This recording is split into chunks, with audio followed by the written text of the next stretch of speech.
Hello, everyone. Welcome to Powering Change. We'll just wait a couple of minutes. We're a bit before the hour, so welcome to all the keen beans. But we'll wait a couple of minutes or so just for other people to come in. I think we've got quite a number of people signed up to this webinar. We've got plenty of time for discussion, so that's great. Just to check you're in the right place, this is for Power and Change. This is a new programme for North Northamptonshire. We're offering grants and also support for businesses and community organisations to help them on their decarbonisation progress. So hopefully you're all in the right place. If you just bear with us for a minute or so and we'll get cracking. Okay, we've got quite a few people here this morning, but just a minute past 11, so I think we'll start. Welcome everybody who's just joined.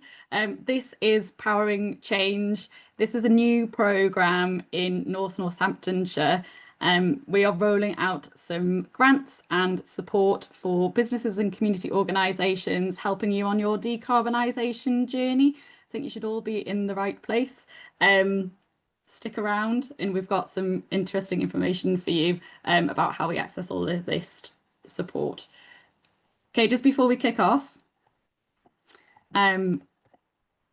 just some housekeeping. We are going to be recording this webinar and we'll be able to distribute that to all of you and it'll be made available through our YouTube channel.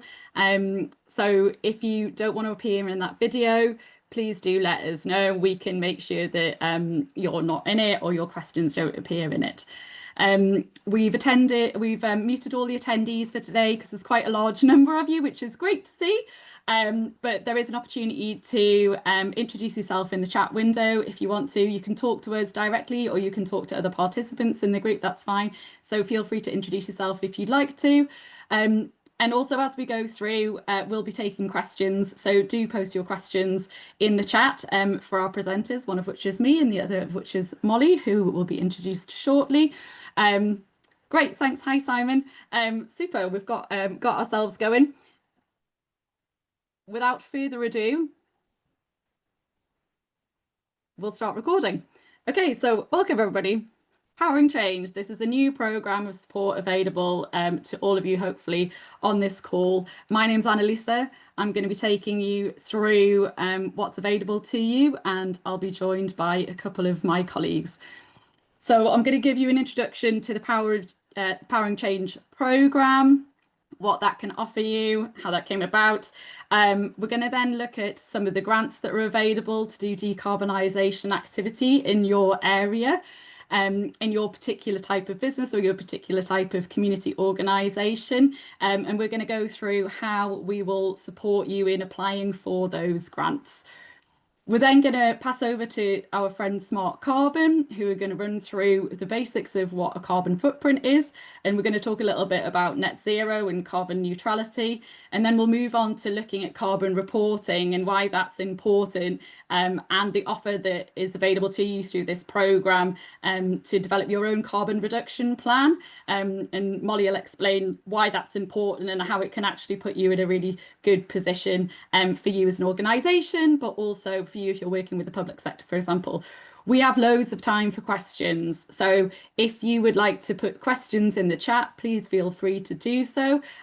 Oliver, who's joining us from our organisation Urban Foresight, will be running through those questions as we go and he'll be picking them up for discussion at various points in the session. But we've also got Molly and Lee on hand to answer any questions in the chat that are a bit more straightforward. Okay, so Powering Change, where does this come from? This entire programme is funded by the UK Shared Prosperity Fund. So that's a government programme and it provides local investment funding to basically improve the pride in a place and increase life chances, focusing on communities, place, local businesses and people and skills. There are a number of different aspects of the UK Shared Prosperity Fund, and the way in which it's being used here is to support decarbonisation activities and looking at how you reduce energy use across your organisation. So we are two organisations delivering this programme on behalf of Northamptonshire Council. So the council has commissioned us to deliver this programme between now and January. My name's Annalisa. I'm a principal consultant at Urban Foresight. My focus is around net zero place-based strategies. And I sit in an organisation which is the UK's leading place-based innovation consultancy. We do loads of projects around the UK, but we also work across the world, focusing on health and protecting the environment and economic prosperity. And then Smart Carbon are joining us, so we're partnering together on this programme. They're supporting over 1,000 clients at the moment, and they focus on how you measure your carbon emissions, how you report those, how you put a net zero plan together, and they'll be providing you with all the tools that you need to create your own carbon reduction plan. And we will be providing the online and one-to-one support for applying to the grants that are available through this programme. So the free programme, basically, free to everybody on this call, all aspects of it.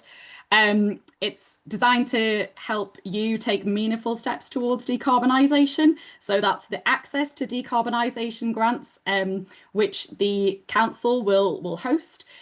We as Urban Foresight will help you with the application process.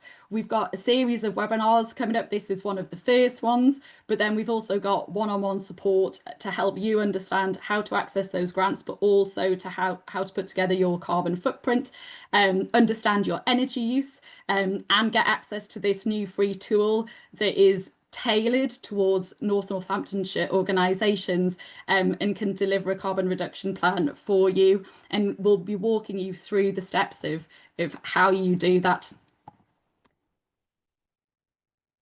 So this is when this programme is available. It runs through until January 2026. So it's quite a short-term programme, but we've got plenty of activity kind of squeezed into that time frame, and plenty of time for you to engage with us to get the support that you need to do this. So the launch is today.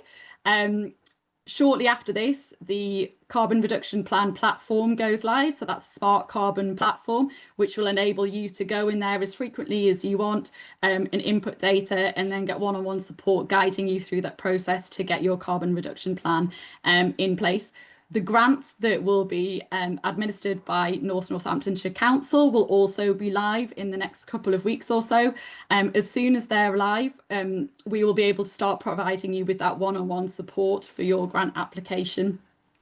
We'll then have a series of webinars running. So the next webinar is all about carbon reporting, net zero, how you go about understanding what carbon emissions are associated with the activities that you run as an organisation. There's then a webinar that introduces you to the platform itself, and we'll then have an in-person event on the 26th of September. That's at the council chambers in Kettering. So that's one to watch, and the invites to those will be up live shortly. The grants are going to close around kind of mid-October time. So we've got a period of sort of 5 or 6 weeks to enable you to apply for those grants, and hopefully be successful in those applications. And then the support that is afforded to you through the carbon reduction plan process runs all the way through until January. So we're hoping to get as many businesses and as many community groups through that process, and have as many carbon reduction plans generated for the organisations that are on this call, and of course anybody else who you know who might be interested in it. And we're recording these webinars, so if you do know people who are interested and you've not seen and who haven't seen this webinar, there will be a recording available. You don't have to go to every single webinar to get access to the programme. It's okay if you only can attend 1 or 2, that's absolutely fine. Or if you want to go straight into that carbon reduction plan reporting process, you can do that, and you still can take advantage of the one-on-one support that's there. And that applies to the grants as well. Okay, so the grants themselves, as I said, launch in a couple of weeks' time, and they'll be open until mid-October. We'll be kind of guiding you step by step what you need to do through those grants. They're not particularly onerous in terms of the information that you need to include within there. And what we'll be doing at that in-person event on the 26th of September is running a little grant clinic, so you can come and speak to us in person to walk you through those application forms, or just get a little bit of additional information or signposting to relevant organisations that you might need to contact in terms of get the information together for those grant applications. So this is broadly what these grants cover. Essentially, these cover any kind of decarbonisation activity. So that doesn't need to necessarily be just on your buildings, for example. You might be looking at, you might have vans that you use and you want to use something that's a little bit more eco-friendly, or you might have a business that has a completely different model, or an organisation that works in a completely different way. So you don't have your own premises, you don't have your own vehicles, you don't rent vehicles, but you might have some other aspect of your business that you want to do in a more eco-friendly way, basically. So there's a total pot for businesses of £50,000 and a total pot for community organisations of £100,000. Obviously, once those pots are used up, they are used up. So get in as early as possible.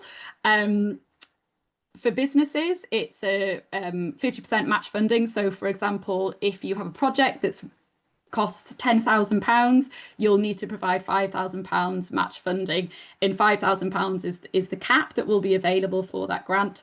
If you're a community organisation, you'll be able to get a grant of up to £15,000, but there's no match funding requirements for that. I've included in this slide a few pieces of additional information about the grants themselves and the eligibility. So essentially, you need to be based in Northamptonshire as an organisation to benefit from these grants, and you have to be up and running for a year, and they can't be grants for projects that have already started or that have already received funding for obvious reasons. So just a bit more about what could be funded. Essentially, this covers anything to do with energy efficiency, more low carbon approaches, anything that looks to reduce your own greenhouse gas emissions. And we can talk you through some of the aspects of your own organisation and how it runs as to what those activities might be. But you might have a really clear idea of what you want to look to do. You might have already missed out on previous grants, so this would be for you as well. So this is just a little bit about what each of those applications will need to include. The business application is a little bit tighter. You need to put in a start and end date for your project. There needs to be milestones in a delivery plan. You need to basically describe how that project will be delivered. And then you also have to frame what you're trying to address in terms of the problem. So that might be, we have huge energy bills and we rely on gas, and actually what we're trying to do is reduce our electricity bills. We might want to put in a heat pump or solar panels or something like that, for example. And we've gone off and got a quote, and we'd like £5,000 towards installing solar panels, as an example. So you just need to set out how those costs have been established, and we can help you and point you in the right direction to get those quotes. And then you just have to describe how the project will be managed. Similarly, for community groups, you have to describe what the benefit will be to the needs of the local community, and look at the project as a whole and what it will deliver in terms of energy efficiency, and describe how you will measure the impact of that project as well.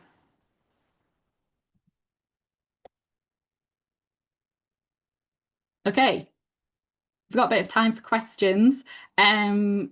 Oliver, have you got any questions in the chat? I think I saw some popping up as we went through. Yeah, I think we've just got one at the moment, which is from Alex. Alex is asking if the grants would cover solar installation, and says that they're currently looking into this and have received quotes, and can quotes that have been obtained before the grant period, I think, be used to receive the grant? Yes, is the short answer to that. So Yeah, your project hasn't yet started. So yes, if you've already got quotes there, great, you're on a really good starting foot. You won't need to go and get new quotes for that, provided they're still in date. So we can walk through that with you once those grants are live. There is still some final nuances around the grants that need to be decided. So as soon as they are firmed up, we will also know that, so we can discuss with you at that time. But in a couple of weeks, they should be live. But yes, that sounds like an ideal project that would be funded by this organisation. Is there anything else before we move on, Oliver? Yeah, just one more at the moment. Another one's just come in. Simon's asking if there is time to get planning permission or whether there is a spend deadline. Ooh, that is a very good question. In terms of the planning permission question, that will be something that we will check with Northamptonshire Council. A lot of schemes don't necessarily need planning permission, so it does depend on where your business or organisation is located, whether it's in a conservation area, and also what you're looking to do. So for example, some things will be permitted development, so won't need to go through the planning process anyway. But that planning permission point, we will clarify when those grants come out. As a follow-up to that, Alex has asked whether we will support planning permissions as part of the support program.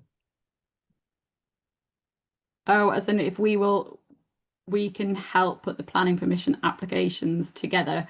That's not something that we would, I think, be able to offer directly from this in terms of the full application process. But what we'll be able to do is help you write the relevant sections that relate to the detail of the equipment that you would be talking about. So we can put you in the right direction of that. We can't submit the planning applications on your behalf. That's something that you would have to do, but we can help you. We can help you look at that should you need. Okay. From Chris, there's a question around the priority criteria for allocating grants based on applications. Ah, yes, great question. So there is no at present kind of list of what would be allocated funding first. There is the applications themselves are reviewed by Northamptonshire Council. So what we'll be doing over the next couple of weeks is just discussing any final specific points around the criteria. Obviously, what we can't do is directly give you the grants. We can provide you with the support to apply for those grants. What we want to make sure is that we understand all of those specific points. At the moment, there's not a list of this is the type of project that will be considered first. This is what would be the second priority to fund. At the moment, it's a first come, first serve basis, but we will check that with the council. It's something that might be reviewed over the next couple of weeks. Obviously, as soon as those grants come out and those final aspects of them are firmed up, we will know and you will know, and that information will be on our website. Great. Jeff says that they've had multiple quotes for various schemes and is asking how to decide which of these to pursue with the grant. Oh, that's a great question. Because I think a lot of people will normally try and get 3 quotes, won't they? So I think that's something that we can discuss with you as part of going through that application.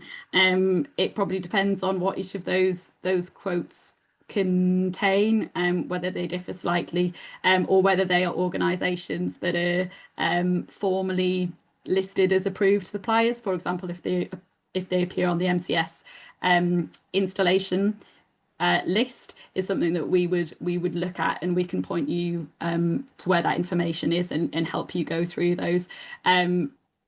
So the short answer is we can support you in deciding what to put forward, and it would be ideally the quote that you want to proceed with, because ultimately you have to claim the money after you have the invoice for the the installation itself. So, and I say installation, it might not necessarily be that everybody on here wants to install solar. I've just given that as an example.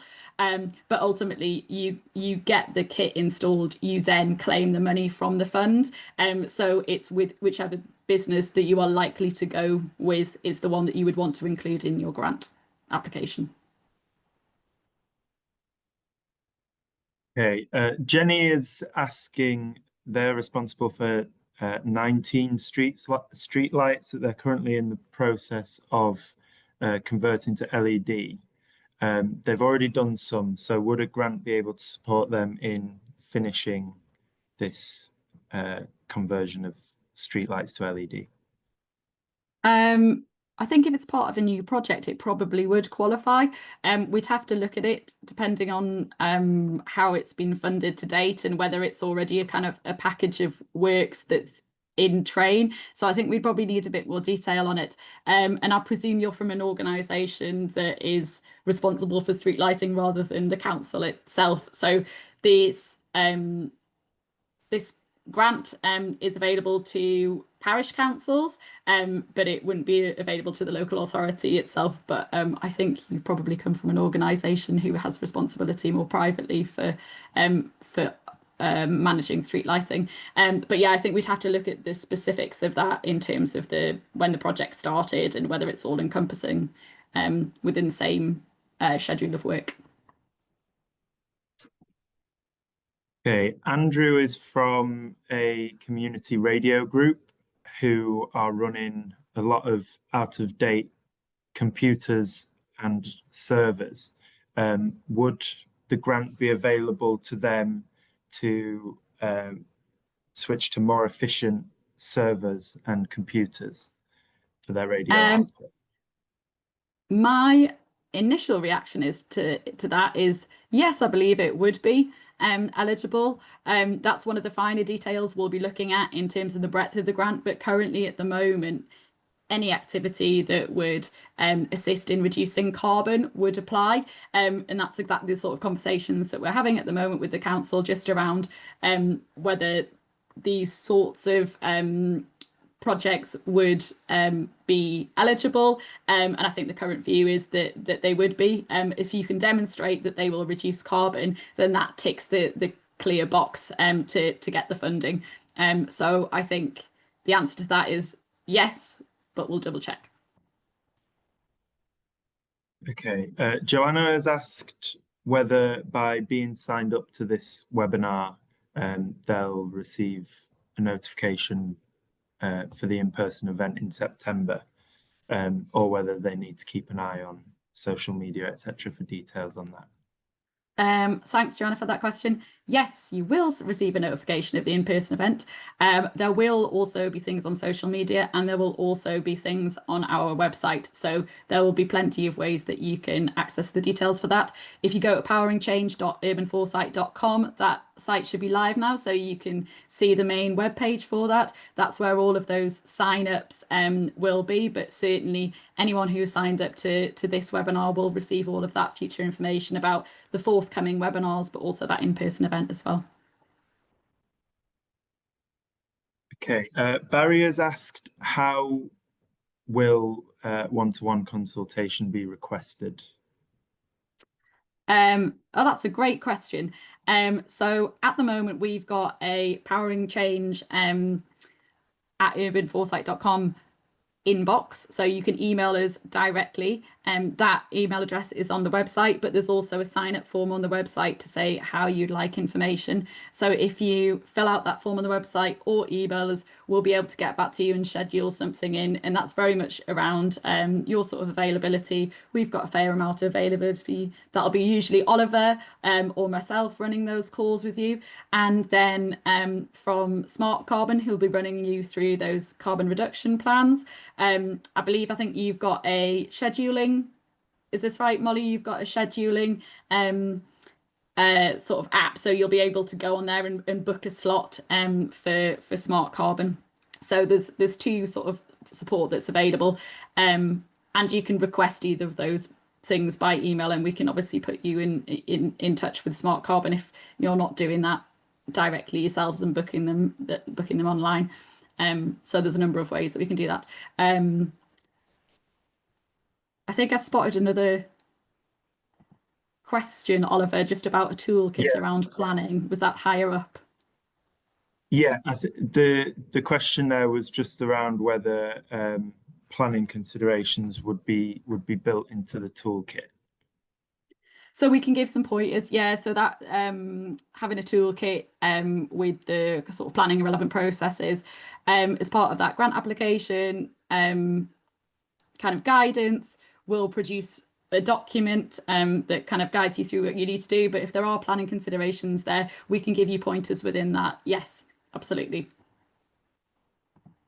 Great. And I think finally, there's just a couple more on from Heather, when are grants likely to be awarded? And then Mike has asked a question about if they are successful in a grant application, would the money be available before they have to pay invoices? Um, so the first bit, the grant applications close in mid-October. The decisions about those grants are made very shortly after that.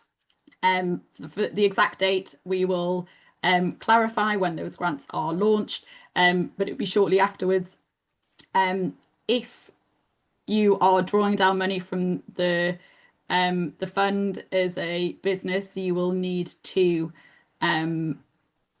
incur the cost first and then claim that cost back from the grant.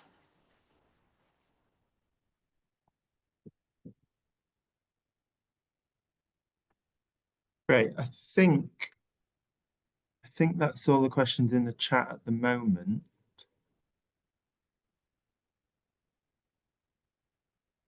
Um, There's another one just come through.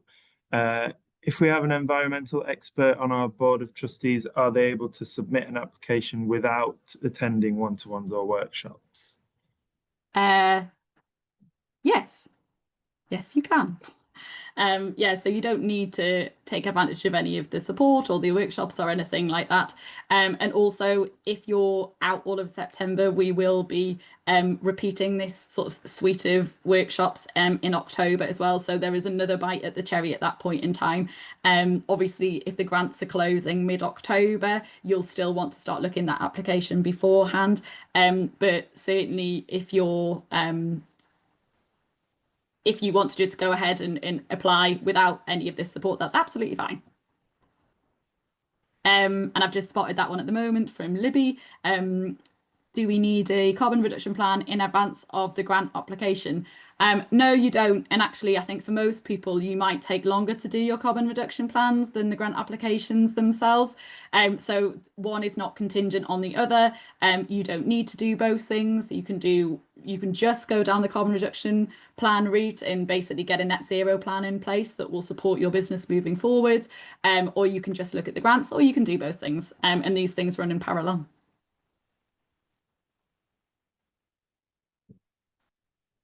And there's one Um, more there that's come across from the Q&A. The business exchange is run by a company limited by a guarantee. Is this a business or a community organization? I think, from my knowledge of that organization, is that it would actually possibly qualify as one or the other, because of the criteria for the UKSPF funding. We will look at that as a specific organisation and consider that point from our end, and also we'll check with our team at the council. But I think it essentially you could be either. Oh, and I've seen actually Adele from the council is on this call, and she has confirmed that you could be either. So that's great. Thank you very much, Adele. And Um, another one from Alex, are there specific measures or reporting criteria to meet for the grants? Yeah, so you have to be able to demonstrate how you will manage the project and how you will demonstrate impact. that's quite wide in scope in terms of how you set out how you're going to do that. Any more specific points we'll make sure are outlined when those grants become live. But essentially they're not particularly onerous in it's very project dependent. But we'll make that clear as soon as the grants are live.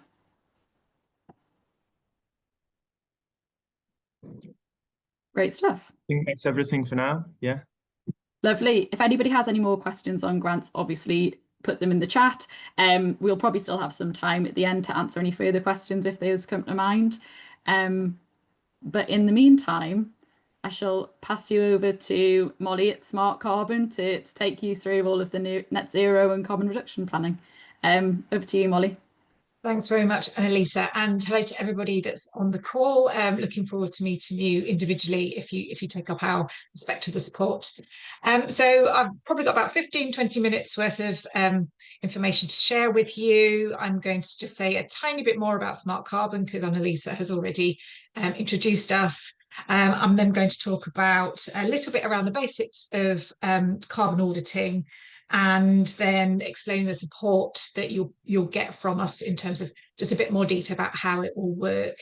And the stuff I talk about around the carbon auditing is really very much an introduction because we have got the 2 subsequent webinars that Annalisa's already mentioned, where we'll go through that in a lot more detail to really make sure you understand what it is we're doing and what it is that we're helping you to do. So next slide, please, Annalisa.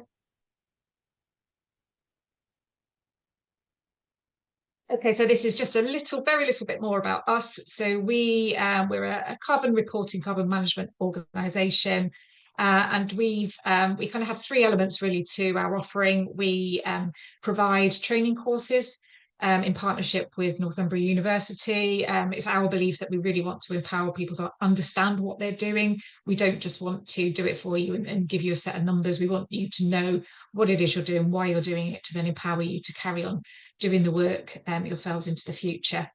A main part of our offering is we have an online platform, an online calculator, which does all of that work in the background for you. And alongside that, we have a team of consultants who are helping you to make sure that the information that goes into the calculator is right and that you understand what the calculator is then telling you, what it spits out for you. So that's kind of a picture of our offering. Next one, please, Annalisa. So the term carbon footprint has been around for quite a long time now, and most people probably know what it means, but we don't want to make any assumptions about people understanding exactly what these things are. So just going to pause slightly to make sure we understand what a carbon footprint is. And we at Smart Carbon, we work in line with the Greenhouse Gas Protocol, which is the most sort of recognised guidance around carbon reporting. And the protocol defines a carbon footprint as the total set of greenhouse gas emissions that are caused directly and indirectly by an individual, event, organisation or product expressed as CO₂e. And in the next couple of slides, I'm going to delve into that just a little bit more. But just to highlight here, we are talking about an organisation's carbon footprint in terms of the support we're offering through this programme. So it's your organisation and it will be over the course of a year. So that's typically organisations measure on an annual basis. Next one, please, Annalisa. So just looking at this term carbon dioxide equivalent, CO₂e, that's the unit of measurement of a carbon footprint. Typically it's in tonnes, but it can be in kilograms, it can be whatever amount of CO₂e. And the reason, what it actually means is that carbon is the word that's bandied about all the time. It's carbon this, carbon that, but actually it's more than carbon dioxide that we're measuring here, because there's actually 7 different gases that contribute to global warming. And what this measure does is when we're measuring a carbon footprint, it takes these the different quantities of all of these different greenhouse gases and it expresses it in terms of if you had an equivalent, what would it be if you had an equivalent amount of carbon dioxide equivalent carbon dioxide. And the reason why it's kind of converted in this way is that all these different gases, they trap different amounts of heat into the atmosphere. And that's known as their global warming potential, which is their shortened to GWP. So it's a way of comparing all these different gases on a like-for-like basis. So carbon dioxide has been assigned a global warming potential of 1, and then everything else is measured in relation to that global warming potential of carbon dioxide. Next slide, please, Annalisa. I don't intend to go through this slide in detail because it's lots of numbers and lots of explanations. And you don't actually have to do anything about this information. This is purely so that you understand what's encompassed in a carbon footprint and why it is the way it is. So just looking down the left-hand side, these are the gases that are taken into account in carbon footprinting. So carbon dioxide, we talked about that. That's the one that everybody knows. And if you look across to the right-hand side, carbon dioxide represents 76% of all of the greenhouse gases in the world. So that's why that's the focus, because it's the most prevalent gas. And as you probably are aware, the most of that carbon dioxide comes from burning fossil fuels. So that's your coal, your gas, and your oil. So that's why so much focus on fighting climate change is about getting rid of fossil fuel use. But then the other ones, looking down the left-hand side, we've got methane, which is also quite well known, quite common. That represents 18% of greenhouse gas emissions, and that's mainly from sort of digestive gases that come out of livestock, and also from kind of decomposition, so which is kind of relevant in landfill. So that might be ones that are relevant for yourselves. You then come down to the ones where there's very small quantities of gases in the atmosphere. So you've got nitrous oxide, which is mainly related to fertilizers. And then you've got all of these ones, which are all your fluorinated gases. They're man-made gases, and they're related to kind of sort of other kind of more sort of electronic kind of industrial processes, man-made gases. And the one that's probably most relevant to you would be in the hydrofluorocarbons, which are used in air conditioning and refrigeration. Now, back to that kind of global warming potential, the reason why we're interested in that very small number of those gases towards the bottom is that when you look at their global warming potential, you get into the thousands. So carbon dioxide is 1, methane's about sort of 27 times as potent as carbon dioxide. But when you get down to those fluorinated gases, they're thousands of times more potent. So that's why we can't ignore them. But as I said, this is purely to give you a feel for what that calculation is telling you. The calculator and the emission factors that are used in the calculator do all this for you, so you don't need to worry about it. What you need to do is you need to tell the calculator how much of different stuff you consume, and then the calculator works all of this stuff out for you in the background. Next slide, please, Annalisa. So the other terms that you've probably heard, and some of you might have a clear understanding of, some of you less so, is carbon neutral and net zero.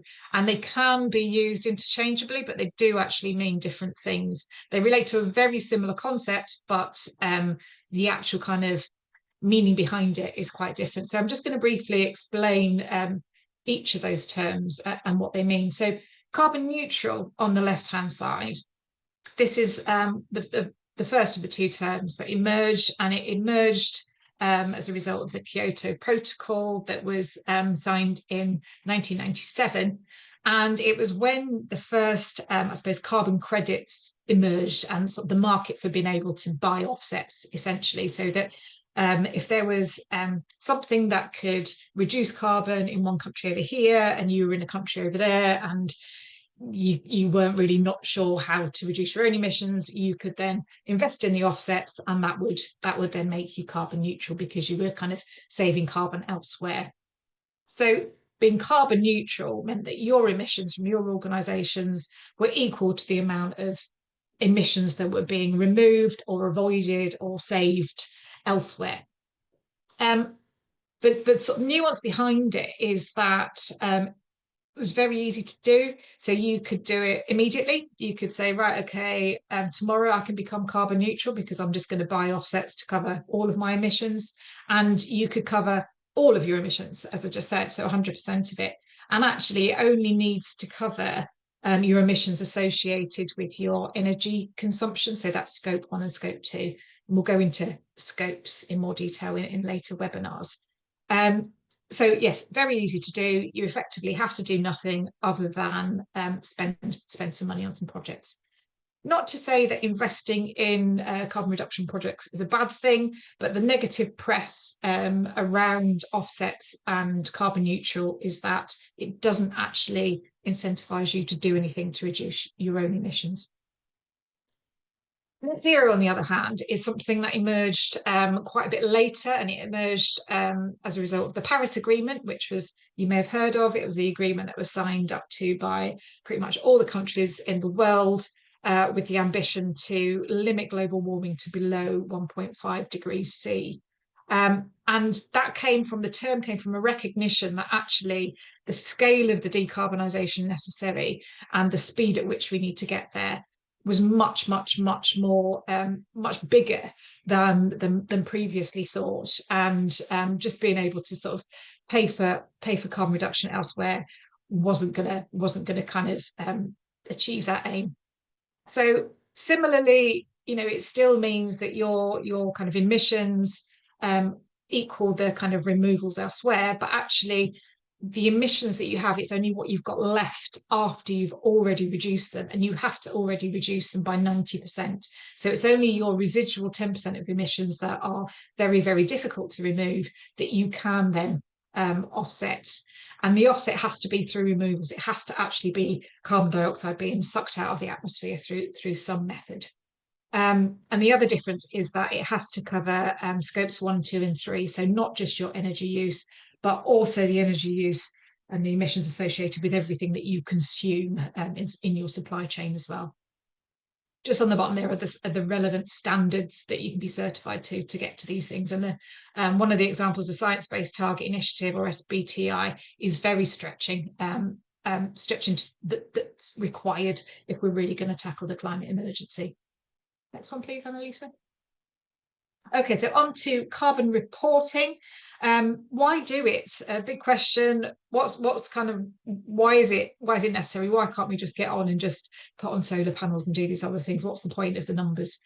So the point is that it gives you that understanding, and it makes you more effective in what you're doing. So what you do is you can actually find out which part of your business has the worst or the most serious carbon impact, and then you can prioritize. You can say, okay, well, I know it's coming from my gas in my building, therefore that's the first thing I'm going to do. That's where I'm going to spend my money first to get rid of that gas usage, or whatever it might be.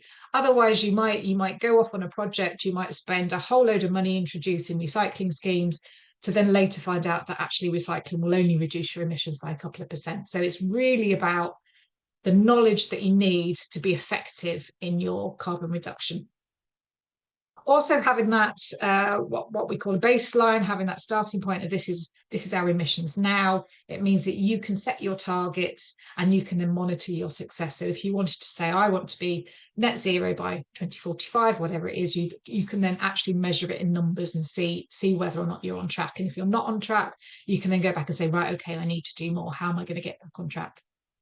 So that's, I suppose, the real reasons, the reasons we should be doing it, because, you know, we're wanting to stop the impacts of climate change. But the reasons why, if you're not quite there yet on your commitment, it's because others will be requiring you to do it.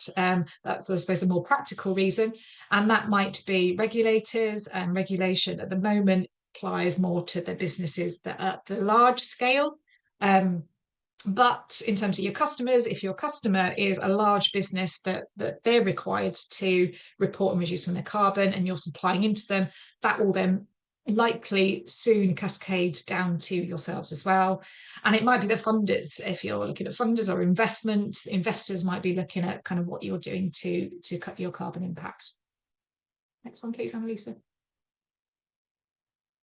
So just looking in that in a little bit more detail, one of the, I suppose, more common drivers from a sort of procurement point of view for why you might be kind of forced down this route you might want to do it anyway, but if not, and you're kind of, required to do it, is in terms of if you're wanting to supply to the public sector.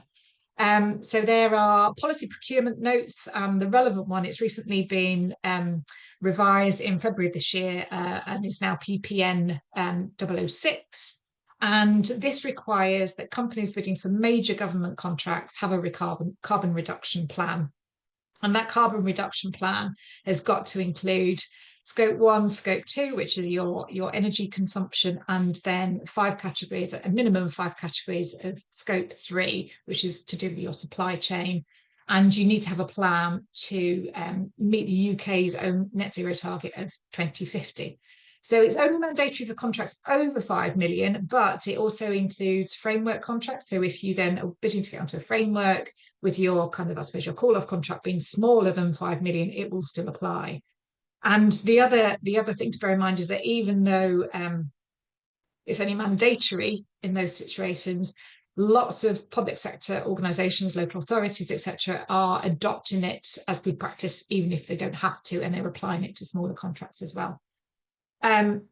So what we're doing, what we're going to provide for you through this programme is something that's compliant with PPN 006, so that you are in a strong position to be able to bid for those contracts if that's something that's relevant to you. So please. Okay, so your carbon reduction plan and what you're going to get from us. So it's split into 2 parts, really. The first bit is the baseline carbon footprint. So we'll work with you to identify which year it is that you want to measure as your baseline, a year in the past, recent past, for a whole year. And we will set up an account on our platform for you. We will tailor that very specifically to your organisation. And I'll tell you in a minute how we're going to do that. That will then tell you what your total carbon footprint is, and it will split it by those 3 scopes, and it will split it down by sort of subcategories within those scopes. And from the platform, you will then be able to download a baseline report, which details what your baseline carbon footprint is.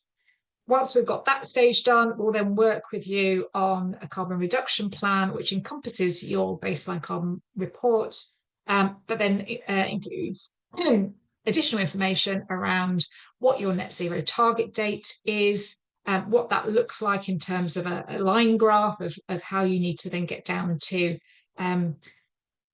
with only 10% of your baseline emissions remaining. We'll identify with you what your priority actions are for getting your emissions down, and then that will be collated into a carbon reduction plan, which is again compliant with PPN 006. So you can then use that and submit that in procurements if required. Next one, please. This is our process, which Annalisa has outlined a little bit already. So two webinars following this one, and there'll be several opportunities to access those webinars. The first one, we were going to go into carbon reporting in a bit more detail, so you understand how to do it, what information it is that that you need to collect, what it covers within your organisation. And then we'll be looking at a subsequent webinar to help you kind of understand exactly how to use the platform. And it's fairly straightforward, but it's really to make sure that when you're using that platform, you know which buttons to press and where to put in the data. And they'll be very interactive, those webinars. It will be more of a kind of a workshop type thing. So we can have conversations and help people to really make sure they understand what they're doing. That will then empower you to then go away, collect your data and enter it onto the platform. And during that period, we'll then meet with you just to check that you're happy with what you're doing, you're not kind of encountering any difficulties, and we can spot whether there are sort of any obvious things going awry if you've missed something out, for example. You can then create your baseline report, which we will review for you to check that's complete. And then we'll move into the bit around the carbon reduction plans. So we, again, will have a meeting with you to talk about what's relevant for your organisation, what's feasible, the things that you kind of might want to do, things you might not have thought of, you might have ideas already. And then, as I said, that will then be written up into a carbon reduction plan for you. That's the end of the support that we're funded for through this programme. But if you wanted to, you could then sign up to stay with us as a longer term client.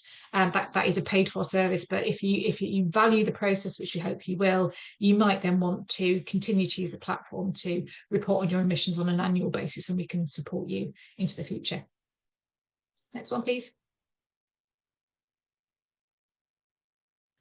So just a little bit on the level of support, just wanted to highlight that this is free support via a funded programme, and there is, I suppose, without wanting to sound negative, there is a limit to the amount of time that we're able to work with each organisation here. So we've designed the programme to be as efficient as possible in terms of our time, to empower you to work out your carbon footprint with just a targeted amount of guidance from us. So these are the things we've put in place to allow that to happen. The first step is that we have created an online form, which will be available soon via the website that Annalise has mentioned already. And that form will collect important information about your organisation for us. And that will then allow us to take our platform, which can be configured in all sorts of different ways and all sorts of levels of detail, to be tailored to your particular needs. So that it will already be set up so that it looks like your organisation, so you know where to put in your activity data. There is an option. We do have a simplified version that is not tailorable, which you could possibly use if you want something even more simplistic, but it should be that by the time we've tailored the main platform for you, that will be the most appropriate platform for your needs. As I mentioned before already, we are going to do training, the upskilling, explain it on a group basis. We won't be doing that on an individual basis, but we will be able to take individual questions. And then these webinars and the subsequent webinars and the slides will be recorded and shared. So that will effectively be your instruction manual. And the slides will make sure we've got as much information on those slides as possible. So you can go back to it, you can refer to it if there's anything that you couldn't quite remember from those webinars. Next one, please. So just to clarify, I suppose, what we will be doing and what we won't be doing. As I said, we're wanting to empower you to collate and enter your data accurately. We're not able within the time available to do that on your behalf. In the individual review meeting with you, we'll be able to answer your questions and sense check the data, but what we won't be able to do is take all of your evidence, like your electricity bills, whatever, go through them and check that you've interpreted them accurately and entered the data accurately.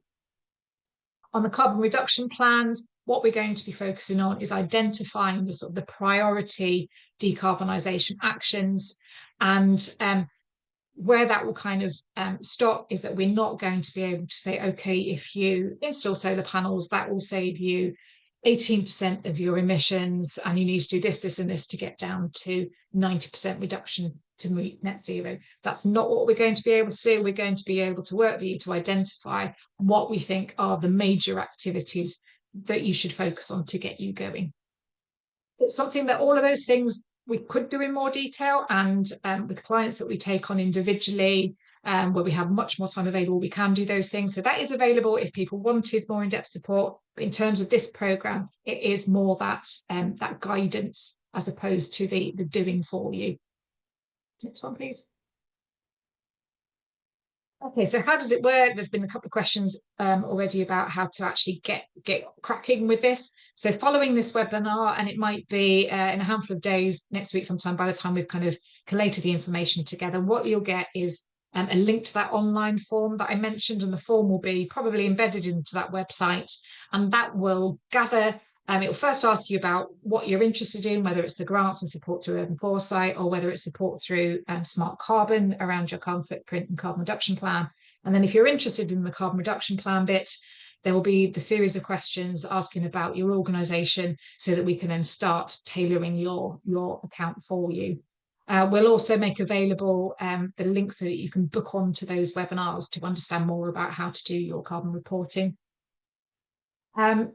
We will send you the account details fairly soon so that you can start looking at it. That may be in advance of the webinars, and then you can come along to the webinars and learn more about how to use it. And again, once we've sent you your account and you're a very small organisation perhaps, and you think, actually, no, that's a bit too much for me, I've got very little that we actually do in our organisation, you might want to switch to our Smart Carbon Light version. After the webinars, as I said, we'll get the 2 follow-up webinars. Again, we'll send you the recordings, the presentation slides, which will be your kind of, your record of your kind of guidance, your instruction manual. And then we will send you some booking information for how to book on with one of our consultancy team to then have those data reviews with you once you've actually managed to collate your data and entered your data into the platform. This one, please. I think that's it for me. So over to questions. Yeah, Molly, we've just got one from Martin in the Q&A at the moment, who says, does having a carbon reduction plan help to gain grants to help pay for changes? For this particular grant, it's not required. I think it's encouraged that if you get a grant that you do it. I think that was the intention. Annalisa might be able to jump in on that one. In terms of other grants, I think it depends what you go for. Sometimes for other grants, if you are wanting to get a grant to decarbonise, some funders might require you to submit your carbon footprint information and have a carbon reduction plan. Totally depends on the grant funding. But this particular grant fund, Annalisa, do you want to come in on that? Yeah, so there's no requirement to have a carbon reduction plan in order to access these grants. As Molly said, it's quite possible that in the future there will be future grants, and having a carbon reduction plan in place will make you shovel ready to apply for those grants when you might not otherwise be. Obviously, if you're going through the grant application process now to get energy saving activities funded, it makes total sense to also do a carbon reduction plan at the same time, because it enables you to understand what your priority actions should be. So there might be activities within your business that you hadn't even thought about that are actually quite carbon heavy, and you might want to look at that next. So yeah, it makes sense to do both things, but it's not a requirement. Great, thanks. Simon's asking whether we have times for the next 2 sessions on the 16th and the 23rd so that they can be penciled into diaries.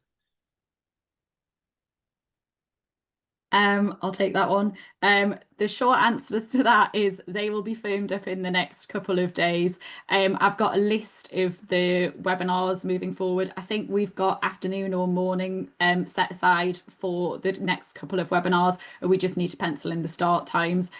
So they will be available, yeah, in the next few days. Great. One for Molly, I think. Heather's asking, they already have a carbon reduction plan and monitor scope 1, 2, and 3 via a tool they've created themselves. Would there be benefit from signing up to the Smart Carbon offer?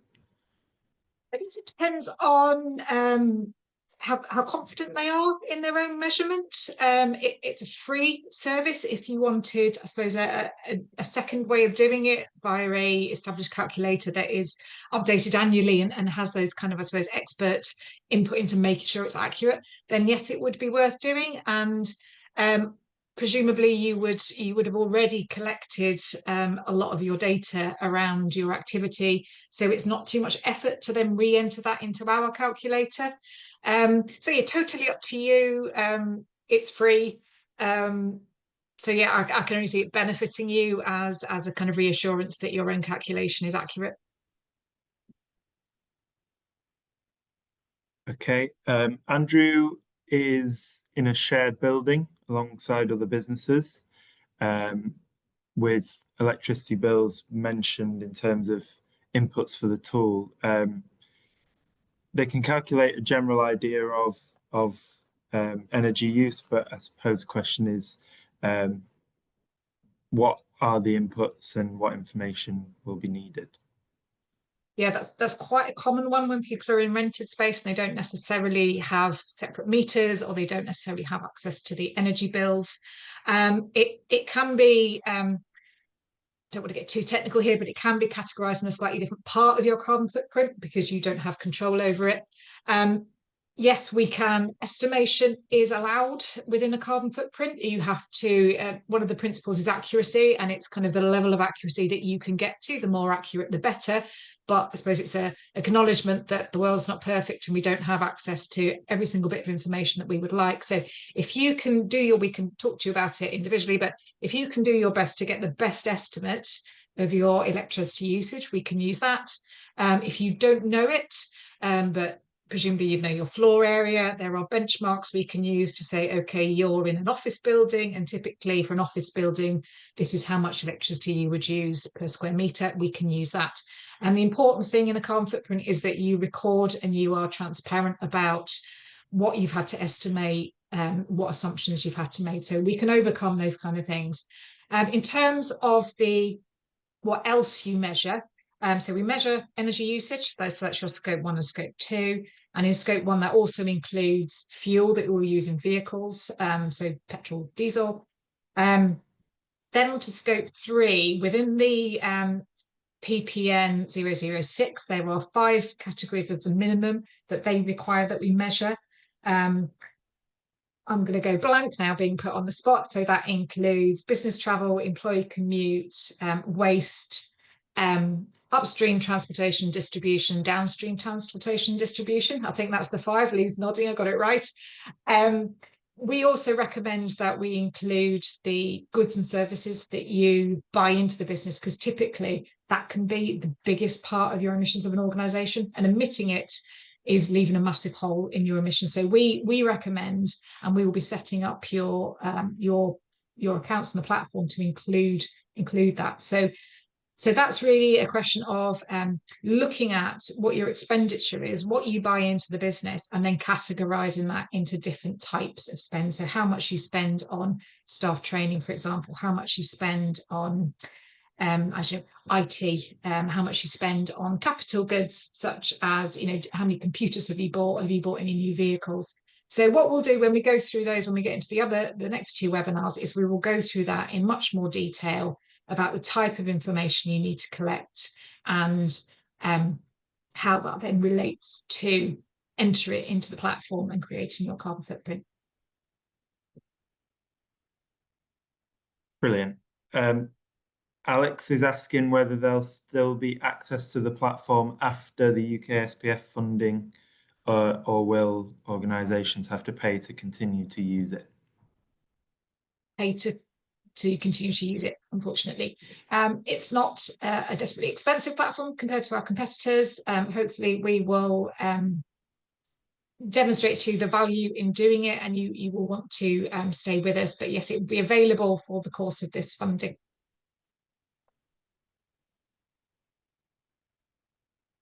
Okay, Paul is asking, I guess, a question similar to the planning stuff about a DNO application, and whether they would have to reapply as part of the process, or is it a specific question for installers? Yeah, that's quite a specific question, Paul, but thank you. In terms of new installations, I believe you do need to make a new G99 application, but again, that's something that your installer would do, and knows the relevant application to put in, because the application to connect to the grid is dependent on the size of the installation that you're putting in. We are familiar with those applications, but we aren't installers of any of this type of kit. So it would be the installer who would have to do that for you. If it's the case that you've already had an application that's gone in for a proposed project and it's the same project again, I don't know the answer to that. I believe the applications do expire over time, so you'd have to make a new one, but that's something to check with the relevant installer. And we can point you in the direction of kind of MCS accredited installers in your area as well.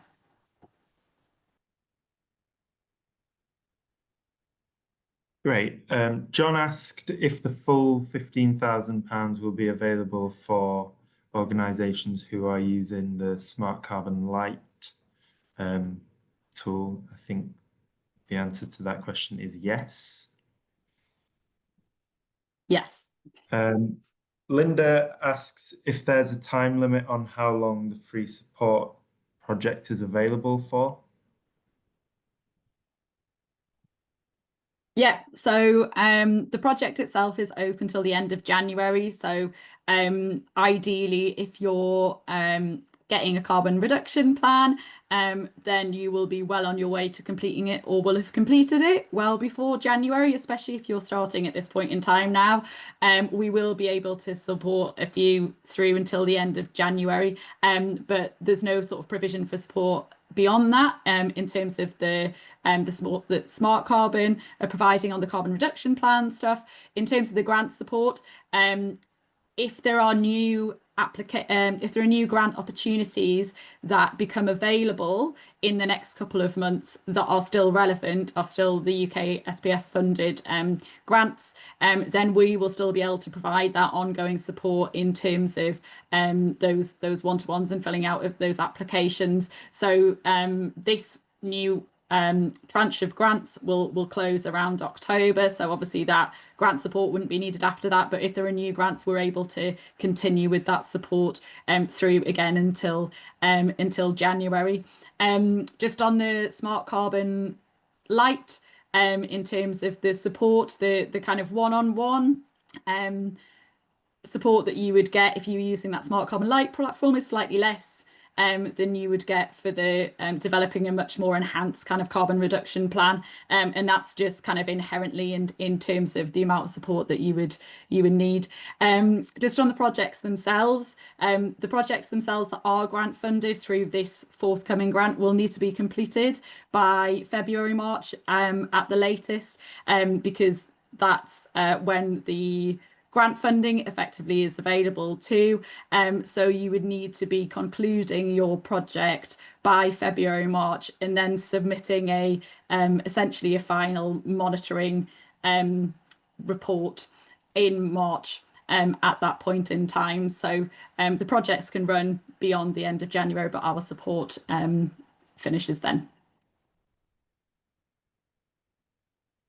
Great. And I think finally, unless anything else comes through, Sue has asked where recordings of webinars and the slides will be available. They will be available via the website, so that is poweringchange.urbanforesight.com.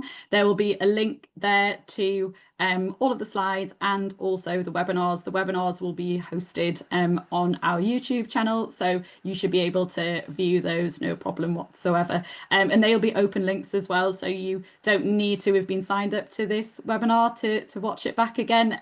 You can pass that on to others should you wish. And ideally they can sign up through the website, either through that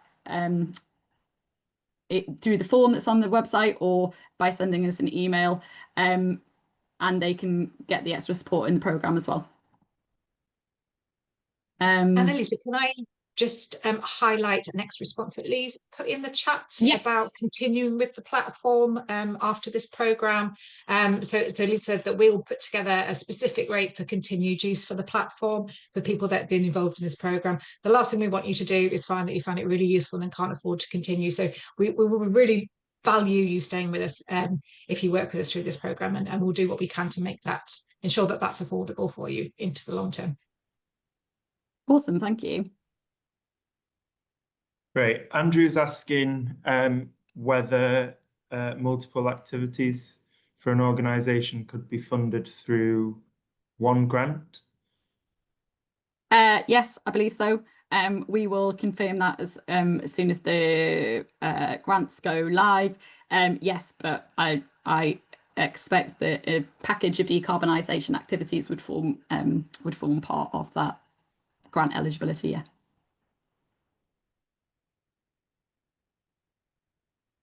Super. Okie dokie. Some key dates for your diaries then. We have an in-person event on Friday the 26th of September. We will all be there in person. We're going to split this day into sort of two separate sections. This will be at the council chamber, so that's Bowling Green Road in Kettering. In the morning, about 10 till 12, we will be inviting businesses along. And then in the afternoon, 2 till 4, we'll be inviting community organisations along. So that means we can give you a bit more tailored information in each of those sessions. Over the lunchtime period, we'll run a kind of grant application clinic. So if you've got information that you already have around wanting to apply for some of those grants, or you've got an idea of what you want to apply for a grant for, we can look at those application forms with you, or just point you in the direction of some starting points.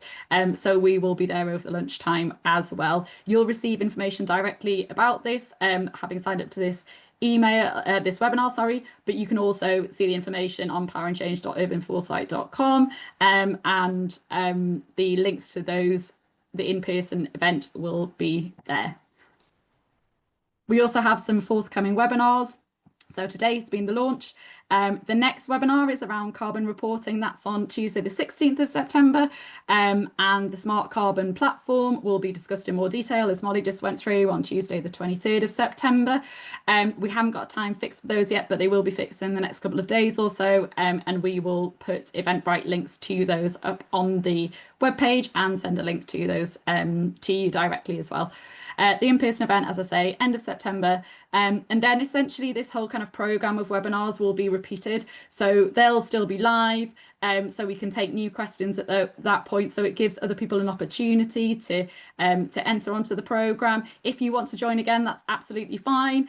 You're not restricted to just attending one webinar. Ideally, it's great if you can watch all of the webinars or attend all of the webinars, because it really takes you kind of step by step what you need to do in terms of producing your carbon reduction plan. But if you can't, there's still an opportunity to watch all of these webinars back online through the YouTube channel and the link through the website. So lots of opportunities to engage. Of course, across all of this time period, we are available to help you in the background, to take you through the carbon reduction plan process, also to help you fill in those grant application forms. And I think that's it in terms of the next dates. So mark those in your diary for the moment. Are there any other questions in the chat, Oliver, before we close? Excellent. Well, thank you very much indeed, Molly and Lee, Smart Carbon. Great. And thank you very much, everybody, for attending. I think we've got a really good sort of support package for organisations out there.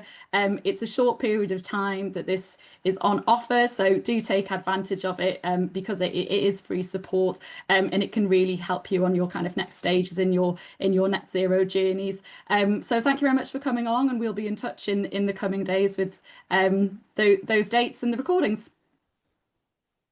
Thank you.